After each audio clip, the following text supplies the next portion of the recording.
오늘 사도행전 2장 37절부터 47절까지 말씀으로 초대교회란 제목으로 말씀의 은혜를 나누고자 합니다.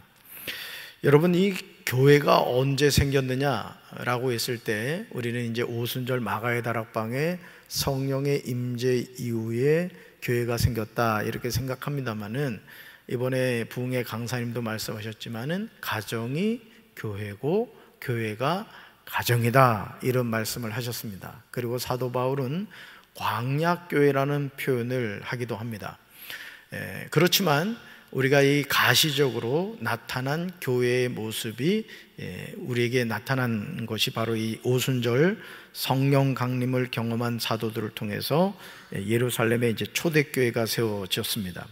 자, 초대교회가 세워지면서 그들은 복음을 증거하는 집회를 열었고, 교회에 모인 사람들은 사도들의 가르침을 따라 열심히 교제를 했습니다.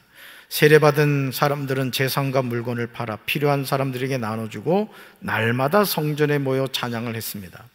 우리가 이 사도행전 2장에 나오는 이 초대교회의 모습을 보면서 교회는 이런 모습이 있어야 되는구나, 이걸 우리가 알 수가 있죠. 복음을 증거하고 또 모이고 가르침을 받고 열심히 교제하고 또 세례를 받고 또 필요한 것을 나눠주는 그런 공동체가 뭐다? 교회다라는 것입니다. 그래서 교회를 향한 예수님의 뜻을 가장 잘 실천한 초대교회가 오늘날 모든 교회의 모범이 되었다는 거예요. 근데 우리가 이 초대교회를 바라보면서 한 가지 기억해야 될 것이 뭐냐면은 그 사도 바울 같은 경우도 그랬고 예수님도 그렇고 임박한 종말론을 믿었습니다. 다시 말해서 예수님이 감람산에서 승천하신 이후에 곧 예수님이 다시 오리라고 생각을 했던 거예요. 자, 그러니까 이 초대교회 공동체는 예수님이 부활 승천하신 이후에 예수님이 곧 오실 거니까 우리가 흩어질 필요가 없이 같이 모여서 주님의 오심을 기다리자, 이런 마음을 가지고 있었단 말이에요. 그러니까 네 거 내 거 있을 필요가 없잖아요. 왜? 주님이 곧 오실 거니까. 그런 마음을 가지고 있었다는 거예요. 그래서 사도 바울 같은 경우도 예수님이 금방 오신다, 이런 임박한 종말론을 믿었죠. 그런데 예수님이 지금 몇 년 동안 오시지 않았어요.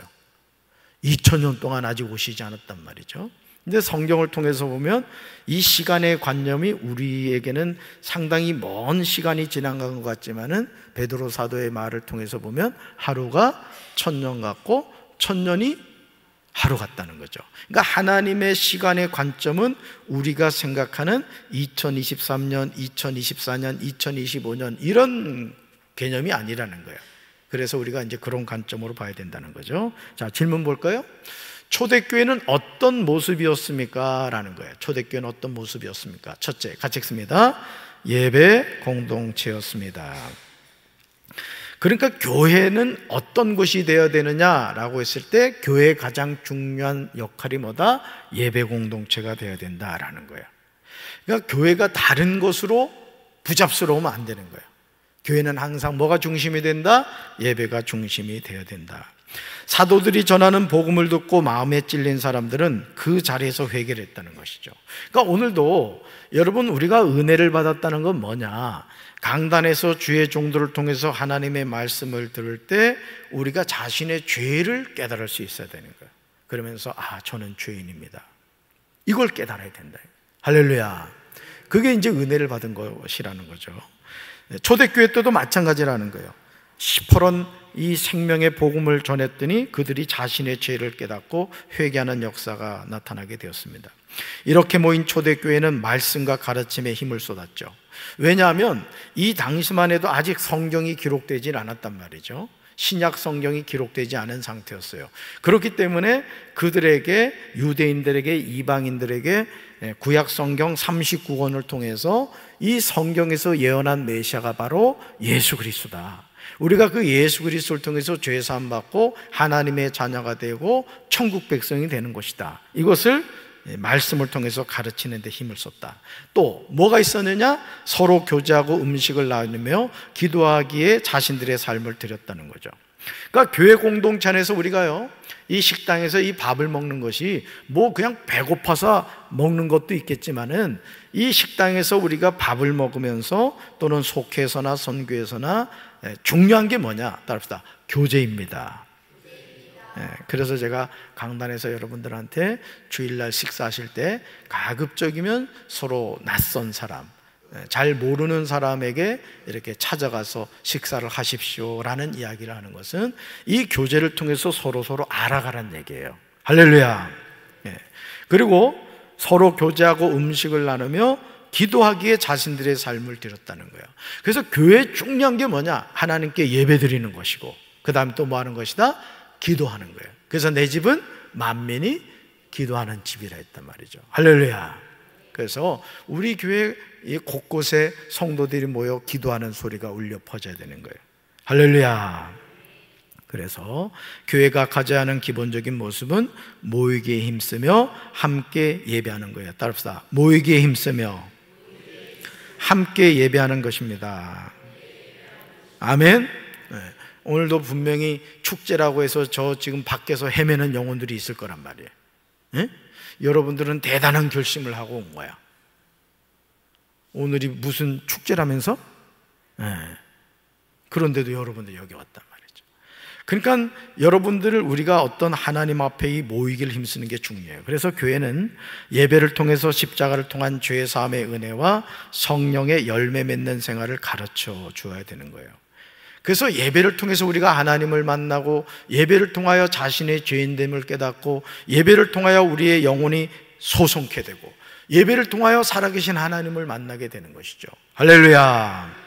그리고 은혜와 성령의 열매를 맺는 생활을 가르쳐 줘야 된다는 거죠. 그래서 하나님의 자녀는 항상 열매 맺는 삶을 살아야 된다라는 겁니다. 그래서 초대교회처럼 복음의 가치를 깨닫는 예배 공동체가 되어야 될 줄로 믿습니다. 그래서 어떤 예배든지 예배를 소중하게 여겨야 되는 거예요.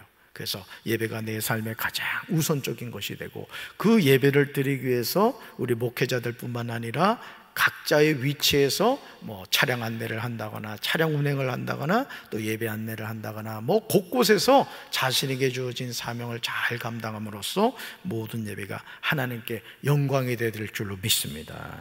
우리 성가대원도 마찬가지예요. 그래서 제가 우리 성가대원들한테 지금 이야기를 한 것이 뭐냐면은, 제가 이렇게 보니까 그냥 중구난방으로 들어오더라고.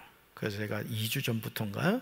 지휘자가 가장 먼저 앞장서고, 그 다음 반주자가 서고, 이제 파트별로 쫙 들어와서 조용히 앉아라. 특별히 여러분, 우리 성가대원들이나 여러분들 지금 앉아 계신 자리도 마찬가지예요. 성가대원들이 이게 자리에 앉을 때 소리가 나면 안 돼. 어떤 사람들은 자꾸 자기 존재감을 나타내려고 하더라고. 막 그냥 쾅쾅쾅 막 소리가 나고 그러더라고. 그러면 안 되는 거예요. 이미 성전 안에 이렇게 들어왔을 때는 여러분이 예배를 드리고 있는 겁니다. 잡담하면 안 되는 거예요. 예배 끝나고 밖에 나가 얘기를 해야지. 그냥 막 너무 반가워서 그런 거는 이해를 하지만은 성전 안에 들어와서는 잡담을 하면 안 돼요. 아멘? 하나님께 예배 드리기 때문에 그런 것입니다. 그래서 모이기에 힘쓰고 예배를 소중히 여김으로 하나님이 기뻐하시는 성도로 변화되어야 돼요. 자, 둘째 볼까요? 둘째, 초대교회는 어떤 모습이었습니까? 둘째가 찍습니다. 섬김의 공동체였습니다. 아멘. 사도들의 가르침을 받은 초대교회 성도들은요, 지금까지 살아온 모습과 전혀 다른 삶을 살았습니다. 이게 중요한 거예요. 여러분, 사도 바울, 그러니까 사울이 다메섹으로 가는 길에 예수님을 만나잖아요. 자, 예수님을 만나기 전 사울의 인생의 목표는 뭐였어요? 하나님의 영광을 위해서 살겠다는 목표를 가지고 있었습니다. 그래서 나사렛 이단 그 예수를 믿는 사람들을 잡아 죽이는 것이 역사적인 사명이라고 생각했어요. 그는 그리스찬들, 예수 믿는 사람들을 이단이라고 생각을 했습니다. 그런데 다메섹에 있는 그 그리스도인들을 잡아 죽이려고 가다가 그 다메섹으로 가는 길에 누굴 만나요? 예수님을 만난다. 부활하신 예수님을 만난다고요. 자, 그러면서 사울의 삶이 완전히 바뀌는 것을 보게 됩니다. 따라서 예수님을 만나면 삶의 방향과 목적이 달라집니다. 자, 예수 믿는 사람을 잡아서 죽이려고 가다가 부활하신 예수님을 만나니까 그 사울이 어떻게 돼요? 바울이 됩니다. 그리고 부활하신 예수님을 증언하는 삶을 삽니다. 그래 다메섹에 들어가가지고 예수는 그리스도라는 막 복음을 전하는 것을 보게 됩니다. 아주 완전히 변화가 되는 거예요. 오늘 우리도 마찬가지입니다. 여러분, 우리가 예수님을 믿는다는 것 자체는 뭐냐? 육신의 정욕과 안목의 정욕과 이생의 자랑에 노예가 되어서 살던 삶에서 이거는 아무 의미가 없구나, 이제 내 인생에 가장 소중한 것은 예수구나, 이 고백을 가지고 살아가는 거라고요. 할렐루야. 그래서 오늘 이 초대교회 모습을 봐도요, 물건과 재산보다 다른 생명들을 귀하게 여기면서 내 것이 모두의 것이 되는 공동생활이 가능해졌다는 것이죠. 그러니까 여러분, 구원받은 기쁨, 여러분 한번 생각해 보세요. 우리가 이 금년도에도 베이징 같은 경우 막 비가 엄청나게 와가지고 그 좋은 외제차부터 해가지고 막 차량들이 다 떠내려갑니다. 다 떠내려가요. 심지어는 그 자동차 속에 막 사람이 있는 채로 막 떠내려간단 말이에요. 자, 그런데 누군가의 도움으로 죽을 수밖에 없는 상황에서 목숨을 건졌다. 여러분 어떠실 것 같아요? 아마 너무너무 감사할 겁니다. 그렇죠? 자, 우리가 죄악의 쓰나미에 떠내려가던 인생이에요. 지옥을 향해서 막 지옥이 그냥 이따만하게 입을 벌리고 우리를 삼키려고 막 그렇게 떠내려가던 상황에서 누가 우리를 건져주셨어요? 예수님이 건져주셨다고. 얘야, 이 손 잡아라 하고 우리 손을 잡아주셨다고요. 자, 그러면 우리에게 소중한 게 뭐겠어요? 오직 예수인 거예요. 아멘이십니까? 그러니까 오늘 우리가요, 예수님을 만나게 되면 우리 인생에서 가장 소중한 것이 무엇인가를 깨닫게 됩니다. 여러분, 건강하던 사람이 육신의 병이 들면요, 내 인생에 정말 소중한 게 뭔가를 깨닫게 되거든요. 건강할 땐 모릅니다. 근데 육신이 병 들고 나면 내 인생에 가장 소중한 것이 뭔지를 알게 되죠.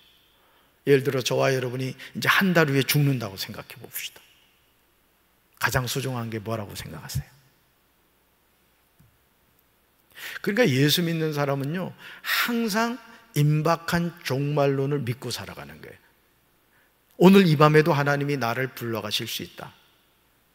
또 한 달 후에 하나님이 나를 불러가실 수 있다. 그러니까 항상 예수 믿는 사람은요, 죽을 준비를 하고 살아가야 되는 거예요. 슬기로운 다섯 처녀와 미련한 다섯 처녀가 남의 얘기가 아닙니다. 언제 예수님이 오실지 모른단 말이에요.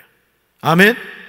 그렇기 때문에 우리에게 있는 모든 것을 하나님을 위해서 드릴 줄 아는 인생이 돼야 되는 거예요. 그래서 여러분, 그 직업 소명론이라는 그 말이 있습니다. 그게 뭐냐면 이 세상의 모든 직업은 하나님의 영광을 나타내는 것이라는 거죠. 그러니까 우리 예수 믿는 사람이 그렇기 때문에 어느 곳에서나 자신에게 주어진 역할을 성실하게 감당함을 통해 하나님께 영광을 돌린다는 거예요. 할렐루야. 저는 우리 사랑하는 성도 여러분들이 영권과 물권과 인권의 복을 받아서 여러분 자신만을 위한 것이 아니라 하나님을 위해서, 이웃을 위해서 쓸 줄 아는 넉넉한 우리 성도들 되기를 주님의 이름으로 축원합니다. 그래서 사랑의 공동체인 교회 안에서는 마땅히 사랑의 교제와 나눔이 끊이지 않아야 된다는 거예요. 어려운 이웃을 살필 줄 알고, 또 특별히 우리 교회가 이번에도 강경지방 연합 부흥성회를 했습니다마는 우리 흩어져 있는 우리 가족들이 이렇게 부흥성회를 통해서 친정집을 찾아왔단 말이에요. 우리가 그동안 그들을 맞이하기 위해서 얼마나 열심히 준비를 했습니까? 그러니까 감리사님도 너무너무 기쁘셔가지고 이렇게 잘 준비된 예배 공간에서 이렇게 집회를 해서 너무너무 감사하다고 인사를 하잖아요. 여러분들을 향한 거예요. 여러분이 그동안 수고한 것을 칭찬해 주신 거라고요. 할렐루야. 그렇기 때문에 지체로서 내 것 구분하지 않고 서로를 돕고 섬길 때 초대교회와 같이 우리도 말씀 안에서 사랑과 마음을 나누는 공동체를 이룰 수가 있는 거예요. 저는 우리 교회가 우리 강경지방뿐만 아니라 남부연에서 감리교단에서 우리가 베풀고 섬기는 그런 교회가 되길 주님의 이름으로 축원합니다. 그래서 우리 사랑하는 성도들이 다 축복받게 되시길 바라요. 할렐루야. 그래서 꾸러가는 인생이 아니라 꾸어줄 수 있는 그런 인생.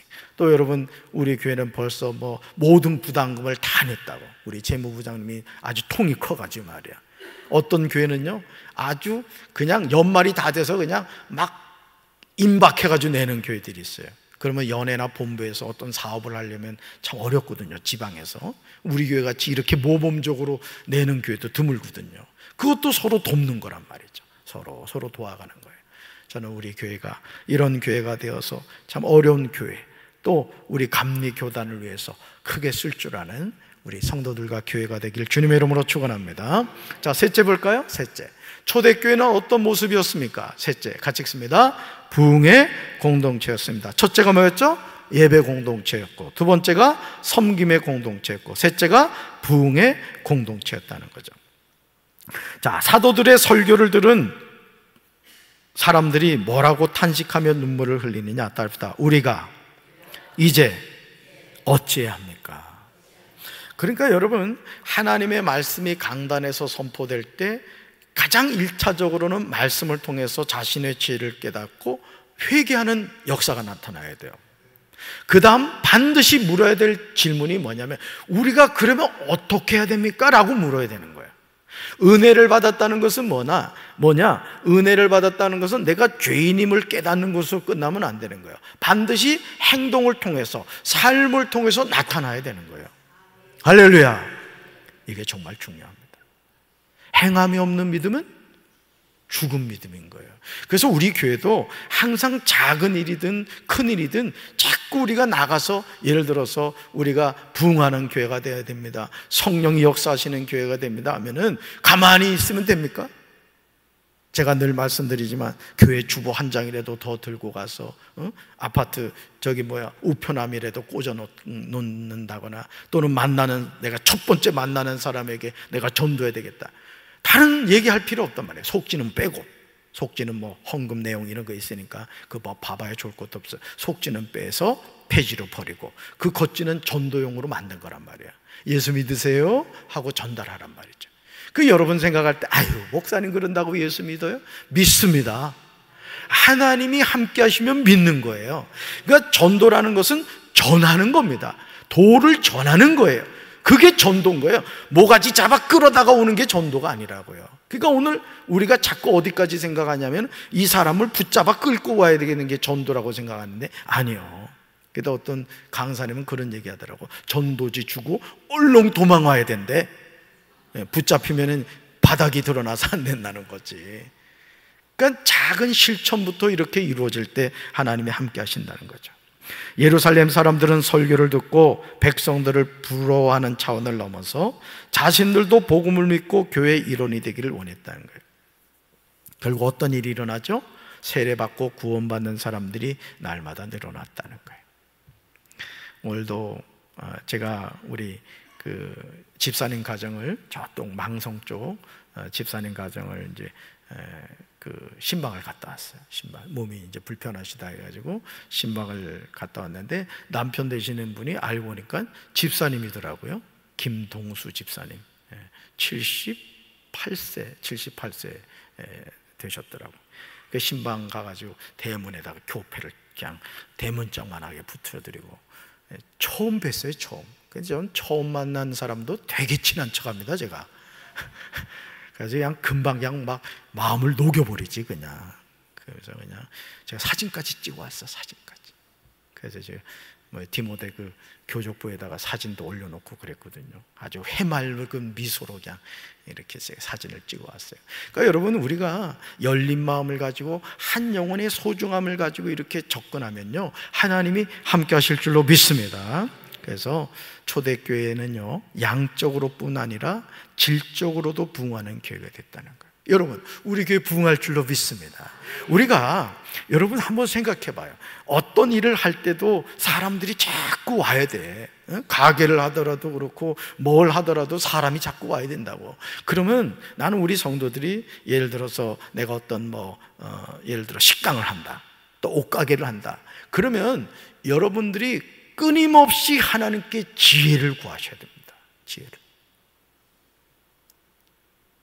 아닌 말로 여러분들 가게를 갔는데 막 거미줄 있고 말이야, 똥파리가 막 춤을 추고 이래봐. 2번 다시 그 가게 안 간다고. 그러니까 항상 고객의 입장에서, 손님의 입장에서 우리 가게가 어떻게 비춰질까, 이걸 생각해야 되는 거야.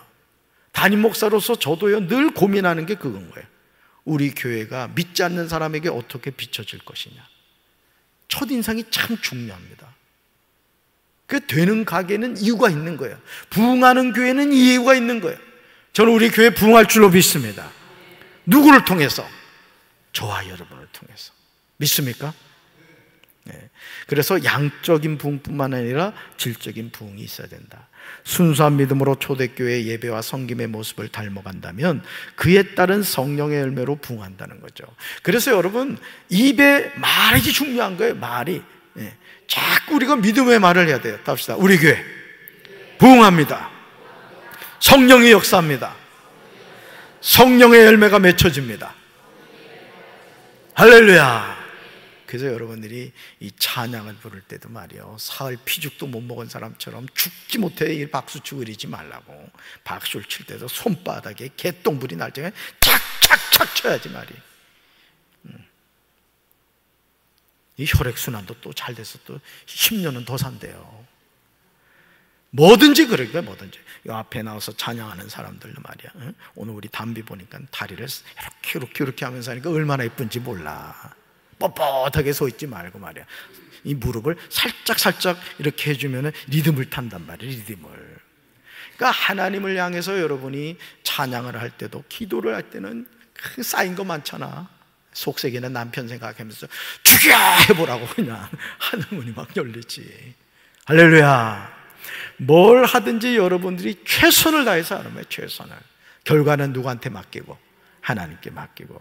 그래서 초대교회는 기도에 힘쓰는 예배 공동체이자 서로에 대한 사랑의 진심인 섬김의 공동체였다는 거예요. 그리고 이런 모습을 통해서 사람들의 인정을 받고 부흥함으로 하나님께 기쁨을 드린 사랑의 공동체였다는 거죠. 예배 공동체, 섬김의 공동체, 사랑의 공동체였다는 거예요. 우리 교회도 무엇보다 한 마음이 되어서 초대교회 모습을 갖추도록 힘써야 할 줄로 믿습니다. 주님의 교회가 다 같은 교회가 아니에요. 여러분, 주변교회를 살펴보라고. 영적으로 죽어있는 교회들 많습니다. 저는 우리 교회가 항상 성령 충만한 교회가 되어야 될 줄로 믿습니다. 여러분이 영적으로 깨어있게 되길 주님의 이름으로 축원합니다. 여러분 스스로 영적으로 잠들면 안 돼요. 그래서 부르짖어 기도하라는 거예요. 우리 이제 말씀 나누고 이제 찬양 부르고 이제 부르짖어 기도할 텐데, 힘을 다해 기도하세요. 기도할 때는 힘을 다해서 해야 돼요. 힘을 다해서. 그래야 마귀가 그냥 한 길로 왔다 7길로 쫓겨나는 거예요. 믿습니까? 그리고 이 강대상 올라오라고. 기도 제목 많은 분일수록 올라오란 말이야. 담임 목사가 안수 기도도 해주는데, 여러분 사모하는 마음을 가지. 여러분, 성령이 임하시는 방법이 있습니다. 그게 뭐냐면 말씀을 듣는 가운데, 기도하는 가운데, 또 안수하는 가운데 성령이 역사하셔요. 오늘 이 밤에 하나님이 역사하실 줄로 믿습니다. 우리 가슴에 손 얹읍시다. 하나님 아버지, 우리 교회가 양적인 부흥뿐만 아니라 질적인 부흥하는 교회가 되기를 원합니다. 예배 공동체가 되게 하여 주옵소서. 섬김의 공동체가 되게 하옵소서. 사랑의 공동체가 되게 하여 주시옵소서. 그래요, 우리가 늘 살아계신 하나님을 가까이 하고 그 하나님을 통하여 자신의 죄를 깨닫고, 하나님, 우리의 삶이 변화되는 성령의 열매를 맺어가는 삶을 살 수 있도록 주여 함께하여 주시옵소서.